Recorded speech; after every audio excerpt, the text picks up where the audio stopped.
ধমধমাত মানে আয়াত ডিজিটেল বুলি সলিউশ্যন বুলি কিবা এখন খুলিছে, কি খুলিছে মই বাৰু সুধি লওঁ। ইয়াতে দোকানৰ মালিকজন আছে। তো দাদা মই বাহিৰৰ পৰা দেখিলোঁ আপোনাৰ দোকানখন আয়াত ডিজিটেল সলিউশ্যন বুলি, কিহৰ হয় মানে মেইনলি? এইখন আমাৰ মেডিকেল হয়।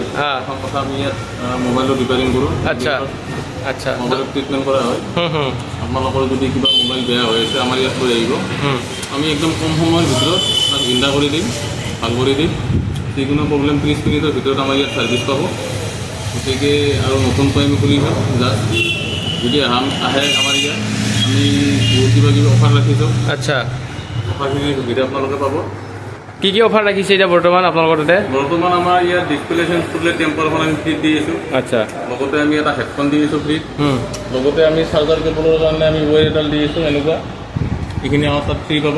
আচ্ছা, গতিকে আপোনালোকে আহক। আৰু যে ডিছপ্লে লগাই কেনেকুৱা হেডফোন ফ্ৰী আছে আৰু এইটো থাকিবই, এইটো মানে চব যি লয় এইটো থাকিবই, কভাৰ ল'লে থাকিবই, কভাৰ ল'লে থাকিব, যি লয় এইটো ফ্ৰী আছে। আৰু মোবাইল যিকোনো এটা প্ৰব্লেম হ'লে কেইঘণ্টাৰ ভিতৰত ছাৰ্ভিচ হ'ব?